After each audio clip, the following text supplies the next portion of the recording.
പാവം കുട്ടി എങ്ങനെ പ്രസ് ക്ലബിൽ ചെന്ന് പെട്ടു? അത് നമുക്ക് ഒരിക്കലും ആ ഒരു വേ എങ്ങനെ സംഭവിച്ചെന്ന് മനസ്സിലാവുന്നില്ലല്ലോ. ഒന്നുമില്ല, എൻ്റെ അച്ഛൻ എന്നെ ടീച്ചറാക്കാനായിരുന്നു ആഗ്രഹം. വീട്ടിലെല്ലാവരും ടീച്ചർമാരാണ്. അച്ഛൻ്റെ പെങ്ങന്മാരെല്ലാവരും ടീച്ചർമാരാണ്.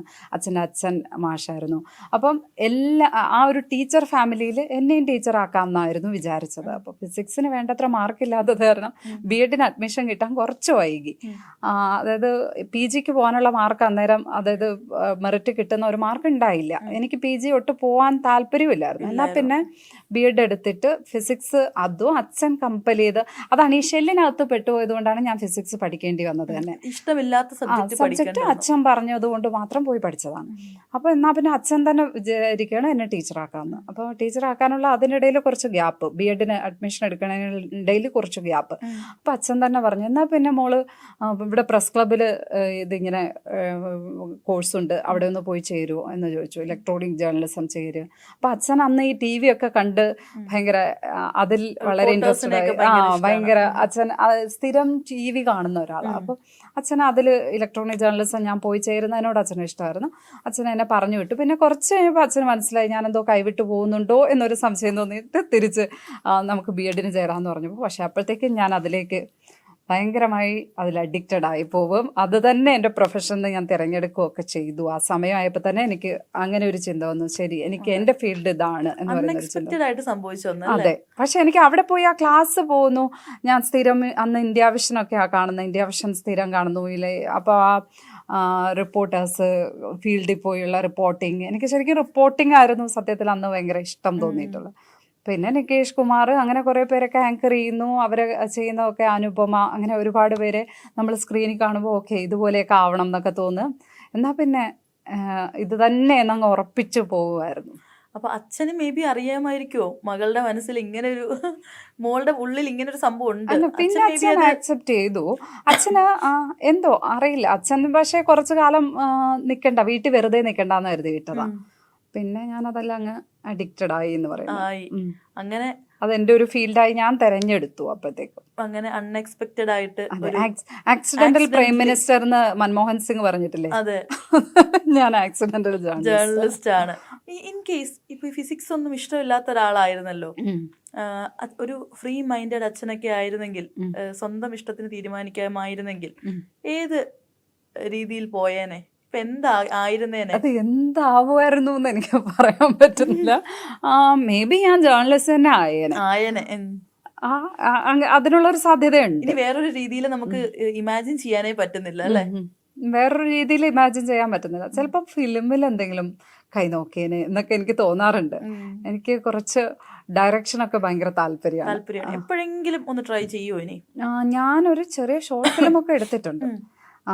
പിന്നെ എനിക്ക് ആ സമയത്ത് തന്നെ ഞാൻ ഇന്ത്യ വിഷനിൽ വർക്ക് ചെയ്തുകൊണ്ടിരിക്കുമ്പോൾ തന്നെ ഞാൻ ഫിലിം ഡയറക്ടേഴ്സിനെയൊക്കെ കാണുമ്പോൾ ഞാൻ കൂടെ ഒന്ന് വർക്ക് ചെയ്യാം, ഞാൻ സിനിമ പഠിക്കാമെന്നൊക്കെ പറഞ്ഞിട്ടൊക്കെ ഉണ്ട്. അവരുടെ അടുത്തൊക്കെ ജയരാജ് സാറിനോടൊക്കെ പറഞ്ഞിട്ടുണ്ട്. അങ്ങനെയാണ് എൻ്റെ ഒരു താല്പര്യം കണ്ടിട്ട് പിന്നെ ഞാൻ സ്വന്തം നിലയ്ക്ക് ഇതാക്കി സ്ക്രിപ്റ്റൊക്കെ ആക്കി അങ്ങനെയാണ് ഷോർട്ട് ഫിലിമൊക്കെ ആക്കിയത്. എൻ്റെ ഉള്ളിൽ അങ്ങനെ ഒരു ആഗ്രഹമുണ്ട്. പക്ഷെ അതിന് നമ്മുടെ ഈ ഒരു ജോലിക്കിടയിൽ അതിന് വേണ്ടി സമയം ഇൻവെസ്റ്റ് ചെയ്യുന്നത് ഭയങ്കര കഷ്ടമാണ്. നമ്മുടെ ഭാഗത്തു നിന്ന് ചെറിയ മിസ്റ്റേക്സ് ഒക്കെ പറ്റിയിട്ടുണ്ട്. ഇതൊക്കെ സത്യം പറഞ്ഞാൽ ഒരു ലൈവാണല്ലോ, അതിനകത്ത് നമുക്കൊരിക്കലും ഒരു ഡ്രാമ ചെയ്യാനോ അതല്ലെങ്കിൽ ഒന്നിനും ഉള്ളൊരു ഗ്യാപ്പില്ല, ഒന്നിനുമില്ല. നമുക്കൊന്ന് പ്രിപ്പയർ ചെയ്യാനോ ഒന്നും ഉള്ള ഒരു ഗ്യാപ്പില്ല. ചിലപ്പോൾ നമ്മൾ ചോദിക്കുന്ന ഒരു ചോദ്യം അത് ചിലപ്പം ബാക്കിയുള്ളവർക്ക് കേൾക്കുമ്പോൾ അത് ഓടായി തോന്നാം, ഓക്കെ അല്ലായിരിക്കാം. അങ്ങനെയൊക്കെയുള്ള തെറ്റുകളൊക്കെ പലരുടെയും ഭാഗത്തു നിന്ന് ഉണ്ടായിട്ടുണ്ടാവും. അത് തിരുത്തി പോവുക എന്നുള്ളതേ ഉള്ളൂ. അതല്ലാതെ ഇവരെല്ലാം മറ്റേ ഹൃദയമില്ലാത്തവരാണ്, ഇവരെല്ലാവരും അങ്ങനെയാണ് എന്ന് ഞാൻ കരുതുന്നില്ല. പലരുടെയും ഭാഗത്തു നിന്ന് തെറ്റുകളൊക്കെ സംഭവിച്ചിട്ടുണ്ടാവും. ഒരു ക്വസ്റ്റ്യൻ ചോദിക്കുന്നത് ലൈവില് ഒക്കെ തെറ്റ് പറ്റിപ്പോയിട്ടുണ്ടാവാം. ചിലപ്പം ആ നേരത്തെ സിറ്റുവേഷന് ചേരാത്തൊരു ചോദ്യം ചോദിച്ചു പോയി കാണാം ആരെങ്കിലും. മേ ബി ഒന്ന് പ്ലാൻ ചെയ്ത് വരികയാണെങ്കിൽ മനുഷ്യർക്കും പറ്റുന്ന തെറ്റാണ്, ആർക്കും പറ്റും. അങ്ങനെ പറ്റിപ്പോയ ഒരു ടങ് സ്ലിപ്പ് ഉണ്ടോ പിന്നീട്? പിന്നെന്താ, എനിക്കുണ്ടായിട്ടുണ്ട്. ഹെഡ്ഗേവാർ ക്വിറ്റ് ഇന്ത്യ സമരത്തിൽ പങ്കെടുത്തില്ലല്ലോ എന്ന് ചോദിച്ച് ഹെഡ്ഗേവാർ ആ സമയത്ത് മരിച്ചുപോയിരുന്നു. അത് ഭയങ്കര ട്രോളായിരുന്നു. അതെ അപ്പൊ ഞാൻ പറയാം അങ്ങനത്തെ മിസ്റ്റേക്സ് ഒക്കെ ആർക്കും പറ്റുന്നതാണ്, ആർക്കും പറ്റിപ്പോകാം. അതെ. ലൈവിൽ ആർക്കും ഒരു മിസ്റ്റേക്ക്, ചെറിയൊരു മില്ലി സെക്കൻഡിൽ വരുന്ന ഒരു മിസ്റ്റേക്ക് ഒക്കെ പറ്റിപ്പോകാം. ഉം. അത് കാരണം അവര് ലോകോത്തര മണ്ടന്മാരാണ്, അവരിനി ഒരിക്കലും നന്നാവാത്തവരാണ്, അതെ അല്ലെങ്കിൽ അവര് ഒന്നിനും കൊള്ളാത്ത ജേർണലിസ്റ്റുകളാണ്, അങ്ങനെയൊന്നും കരുതാൻ പറ്റില്ല. ലൈവിൽ ആർക്കും ഇങ്ങനത്തെ പ്രശ്നങ്ങൾ പറ്റിപ്പോകാം. ഈ ഓൺ എയറിൽ സംഭവിച്ച ഇപ്പോഴും എല്ലാവരും ചാനലിൽ കളിയാക്കുന്ന ഒരു ഇൻസിഡന്റ് ഉണ്ടോ? ഓണേറി സംഭവിച്ച ഈ ക്വിറ്റ് ഇന്ത്യ കുറച്ചു കാലം കളിയാക്കുമായിരുന്നു. പിന്നെ അങ്ങനെ ഓരോരോ അല്ല, നിങ്ങളുടെ ഒരു ഫ്രണ്ട് സർക്കിളിനിടയിൽ എപ്പോഴും കളിയാക്കുന്ന ഒരു കോമഡി ആയിട്ട് പോയൊരു സംഭവം ഉണ്ടോ? ഈ പറയുന്ന സൈബർ ബുള്ളിങ്ങും ഒന്നും കിട്ടാത്ത ഒരു കോമഡി ആയിട്ട് ഇപ്പോഴും പറയുന്നത് എനിക്ക് ലൈവിനേക്കാൾ കൂടുതൽ എൻ്റെ റിപ്പോർട്ടിംഗ് കാലത്തെക്കുറിച്ച് ഭയങ്കര കോമഡി പറയുമായിരുന്നു ആളുകൾ. കോമഡി പറയാൻ അത് നമ്മുടെ എക്സ്പീരിയൻസില്ലായ്മ കൊണ്ട് ഉണ്ടായിട്ടുള്ള കുറേ സാധനങ്ങളുണ്ട്. ഇപ്പം ആറ്റുകാൽ പൊങ്കാല റിപ്പോർട്ട് ചെയ്യാൻ ഞാൻ ആദ്യമായിട്ടാണ് ലൈവ് നിൽക്കുന്നത്. ആറ്റുകാൽ പൊങ്കാലയ്ക്കാണെന്നാണ് എൻ്റെ, അല്ല അതിന് മുന്നേ ഒരു മഴ ലൈവ് എന്തോ നിന്നിട്ടുണ്ട്, പക്ഷെ കണ്ടിന്യൂസ് ഒരു ഡേ ഫുൾ ലൈവ് നിൽക്കുന്നത് ആദ്യമായിട്ട് ആറ്റുകാൽ പൊങ്കാലയ്ക്കാണ്. അത് ഇന്ത്യ വിഷനിൽ നിന്നപ്പോൾ. അപ്പോൾ പെട്ടെന്ന് നമ്മളിങ്ങനെ ലൈവ് കണ്ടിന്യൂസ് പറയേണ്ടി വരുമ്പോൾ നമുക്ക് നമ്മുടെ കൊളോക്കിയൽ സ്ലാങ് ഒക്കെ വരും. അപ്പോൾ ഞാനിങ്ങനെ ആറ്റുകാൽ പൊങ്കാലയിൽ ഇവിടെ മണ്ടപ്പുറ്റ് അവിച്ചുകൊണ്ടിരിക്കുകയാണ് എന്ന് പറഞ്ഞു. അപ്പോൾ ഈ അവിച്ചുകൊണ്ടിരിക്കുകയാണ് എന്ന് പറഞ്ഞത് പറഞ്ഞിട്ട് എല്ലാവരും ട്രോള് വരുന്നു, ഓ ലക്ഷ്മി അവിടെ മണ്ടപ്പുറ്റ് അവിക്കാൻ പോയിട്ടുണ്ട് എന്ന് പറഞ്ഞിട്ട് ഞാൻ സ്ഥിരം അതിനെക്കുറിച്ച് കോമഡി അടിക്കായിരുന്നു. വേറൊരു തവണ ഇങ്ങനെ ഒരു ചേട്ടൻ ഒരു സൈഡിൽ കിടന്ന് ഉറങ്ങുക, മെഡിക്കൽ കോളേജിൽ ഒരു ലൈവ് പോവാൻ നിൽക്കുകയാണ് ഞാൻ, ഡോക്ടർമാരുടെ സമരം. അപ്പോൾ ആ മരത്തിൻ്റെ ചോട്ടിൽ ഒരു ചേട്ടൻ കിടന്ന് ഉറങ്ങുന്നുണ്ട്. അപ്പം ഞാൻ അവിടെ നിന്ന് പറഞ്ഞു, ഇവിടെ ശരിക്കും രോഗികളാണ് ബലിയാടാവുന്നത് എന്ന് പറയുന്നുണ്ട്. ഞാൻ ആ ഒരു വൈൻഡപ്പിന് വേണ്ടി ഒരു പീസ് ലൈവല്ല കേട്ടോ, ലൈവല്ല, ഞാനൊരു സ്റ്റോറിക്ക് വേണ്ടി ഇത് എടുത്തു വെക്കാം, ഒരു P2C എടുത്തു വെക്കാം. ഇവിടെ രോഗികളാണ് ബലിയാടാകുന്നത് എന്ന് പറയുമ്പോൾ ഈ ബലിയാട് എനിക്ക് അത്ര കിട്ടുന്നില്ല. അപ്പോൾ കുറച്ച് കഴിഞ്ഞപ്പോൾ ഈ ചേട്ടൻ തലവൊക്കെ പറഞ്ഞ്, അതെ ആ ബലിയാടാണ് പ്രശ്നം എന്ന്.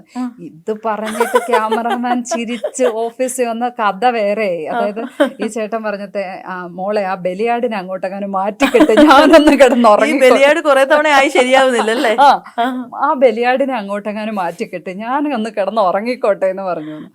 അങ്ങനെ ആ കഥയൊക്കെ ഇങ്ങനെ നമുക്കെതിരെ ഇങ്ങനെ പറഞ്ഞുകൊണ്ട് നടക്കുന്ന കഥകളാ. എന്തെങ്കിലും ഒന്ന് കിട്ടിയാൽ ഭയങ്കര കഥയാക്കും അവര്. അങ്ങനെ കഥയാക്കി നടന്നിട്ടുള്ള അതിപ്പോഴും നമ്മുടെ സുഹൃത്തുക്കൾ, പഴയ സുഹൃത്തുക്കളാണ്, മറ്റേ ബലിയാട്, മറ്റേ പൊങ്കാല, മണ്ടപ്പുറ്റ അവിക്കല് എന്ന് പറഞ്ഞ് ഇപ്പോഴും ആറ്റുകാൽ പൊങ്കാല ആകുമ്പോൾ അത് പറഞ്ഞ് കളിയാക്കും. അങ്ങനത്തെ ഫണ്ണി ആയിട്ടുള്ള ഒരുപാട് കാര്യങ്ങളുണ്ട്. ഈ പറയുന്ന പോലെ നമ്മളിപ്പോൾ ഈ സിനിമയിലൊക്കെ ഈ ജേർണലിസ്റ്റുകളെയൊക്കെ പണ്ട് മുതലേ, എൻ്റെയൊക്കെ കൊച്ചിലെ ഞാൻ സിനിമയൊക്കെ കാണുമ്പോഴത്തേക്ക് എൻ്റെ മൈൻഡിലൊരു ഇമേജ് ഉണ്ട്. ഈ ന്യൂസ് റിപ്പോർട്ടിംഗ് ജേർണലിസ്റ്റുകൾ എന്ന് പറയുമ്പോഴത്തേക്ക് അവർക്ക് എപ്പോഴും എന്താ പറയുക, ഭയങ്കര ലൈഫ് ത്രെറ്റനിങ് ആയിട്ടുള്ള സിറ്റുവേഷൻ ആയിരിക്കും. അവരെ ഗുണ്ടകൾ ചേസ് ചെയ്യും. നമ്മളിങ്ങനെ കുറേ സിനിമകൾ ഇങ്ങനെ കണ്ടിട്ടുള്ളത് കൊണ്ട് അങ്ങനെ ഒരു സംഭവം മൈൻഡിലുണ്ട്.